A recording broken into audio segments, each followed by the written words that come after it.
6 years. No charge, no nothing. But that happens often. I mean, people are going to have to make a decision. These are all false, to me. These are false accusations in certain cases. All false accusations in certain cases. All right. Is the president going to change course? Nope. But it is certainly worthy of debate. And we have great debaters, Anna Navarro and Carrie Secerino. I got to be honest, Carrie, I couldn't follow him today. He was all over the place, the president, about this. Con job, he said like 1 million times. But then he said, I'm open to changing my mind tomorrow. Well, if it's a con job, why would you be open to changing your mind if you think something is a con that you say 27 times? Let's be honest. Do you think anybody in that room tomorrow is going to know what they're talking about? Do you think anybody has enough information to really know the truth or falsity of what's going to be presented before them? I think one of the problems with these allegations is they are very vague. They go back more than 3 decades, and the attempts to corroborate them have all come up empty. That I think we'll have to look. Come up empty or been insufficient? Actually, her statements have been contradicted. So everyone she said was an eyewitness to this account actually says, I don't remember this party ever happening. Her friend Leland says, I don't think I even knew Brett Kavanaugh. Does her husband contradict it? Her husband just says she told me this 30 years after the fact. Does the therapist say anything? Well, she was planning this 5 years in advance? She has refused to release the records of the therapist, which is her right, but if you want to use them to corroborate yourself, you have to release them. Besides which, there's a real problem here where people are misunderstanding what it means to corroborate something. Corroboration is showing... Help me. It's showing evidence of something. You can look at physical evidence. It could be things like medical evidence from the time. Something, at the very least, even if it's hearsay, it could be hearsay. That would be kind of the lower level, but it has to at least be contemporaneous. To say 30 years later someone told me this, that's not corroboration. You know, Depends on context. That's no more. But I hear you on that. But our larger point is this, Carrie, and now I'll bounce it to you, Anna. They don't know. This is not a fact-finding mission. We now know why the president said today, we should have done this 2 weeks ago. We know why Grassley and McConnell have been trying to move this along. There's another allegation every day. We don't know if it's true or false, but we've never seen anything like this about another nominee. Now, the right will say it's because the left values this position more than any other one ever. That's why they're doing this, and didn't do it to Gorsuch, even though these two guys went to the same school at the same time, and none of this came out about him. How do you see it, Anna? Look, you asked, when you were questioning Carrie, you asked if there was going to be anybody in that room who knew the truth. There are going to be 2 people in that room who know the truth, Brett Kavanaugh and Dr. Blasey Ford. And, you know, unfortunately, we're probably never going to get a conclusive answer as to whether this was true or it was not. All we're going to have are both their testimonies. The American people are going to make an opinion, and there's going to be senators who are going to vote on what they want. What I like is for senators from both parties to go in there with open mind, open ears, and open hearts, to put ideology aside. You shouldn't be judging Kavanaugh on whether you agree with him on ideology or not. You should not be judging Kavanaugh on whether you want to support Donald Trump or not. You should not be a rubber stamp.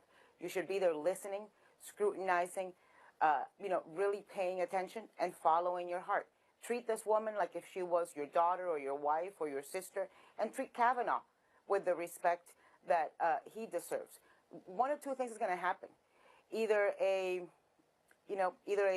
woman who is a victim and is traumatized is going to not get her due, or a man who is innocent is going to have his reputation ruined, and perhaps even still then sit in the Supreme Court. That's why tomorrow is so important. And that's why I'm so disappointed the Republican Party, the Republican senators, this White House has not done more to do things like get the account of Mark Judge, get the account of Mark Judge's girlfriend, get as much information as possible. This is really important.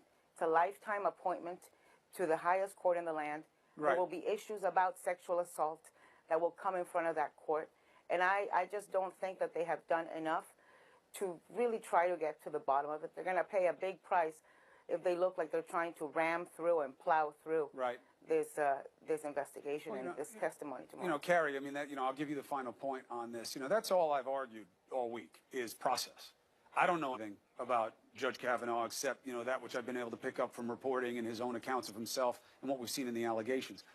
But I don't know why they didn't take the time to give him the clearance that he obviously wants and say, look, we had the FBI do what they do. They're not going to give us a conclusion. That's not what they do. They're not even going to assess veracity. That's not what they do in these cases. This is not a criminal investigation. But here's what everybody said. It's all in one place and done professionally.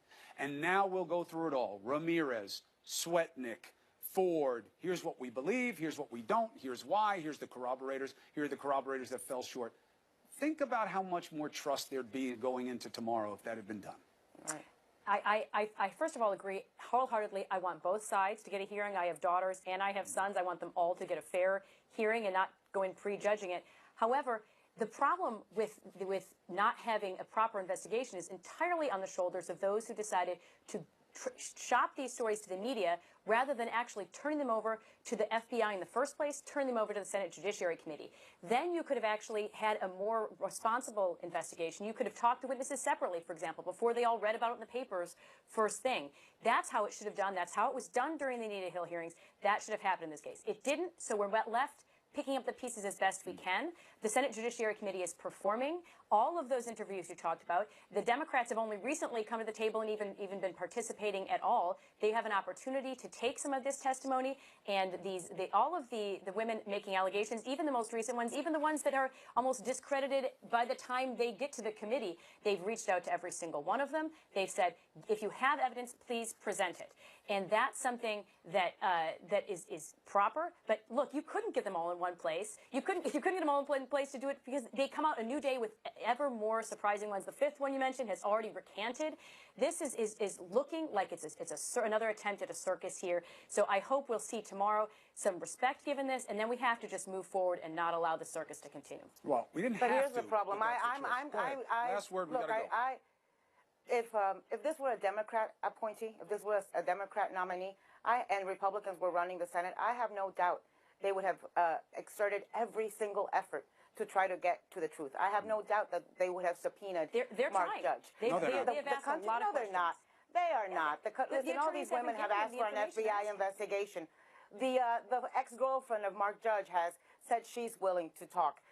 They have not subpoenaed Mark Judge. She can submit They're doing a half-hearted attempt.